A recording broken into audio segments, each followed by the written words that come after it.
কোটা সংস্কার আন্দোলনে উত্তাল দেশ।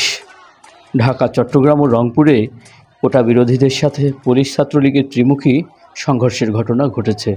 এসব সংঘর্ষে ৬ জন নিহত হয়েছেন। এর মধ্যে ঢাকায় ১ জন, চট্টগ্রামে ৩ জন ও রংপুরে ১ জন রয়েছেন।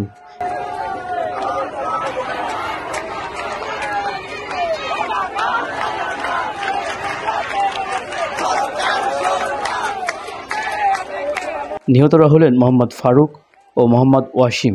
ফারুক একটি আসবাবের দোকানের কর্মচারী এবং ওয়াসিম চট্টগ্রাম কলেজের ছাত্র ও কলেজ শাখা ছাত্রদলের যুগ্ম আহ্বায়ক ছিলেন।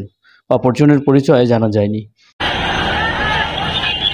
মঙ্গলবার দুপুরের পর ঢাকার বেশ কয়েকটি এলাকাসহ দেশের বিভিন্ন স্থানে সংঘর্ষে আরও কয়েকশো মানুষ আহত হয়েছেন। এছাড়া আহত অন্তত ২০ জন হাসপাতালে ভর্তি রয়েছেন। কোটা সংস্কার আন্দোলনে যুক্ত শিক্ষার্থীদের সঙ্গে পুলিশ, ছাত্রলীগ, যুবলীগ ও ক্ষমতাসীন দলের সমর্থকদের মধ্যে দফায় দফায় এসব সংঘর্ষের ঘটনা ঘটেছে।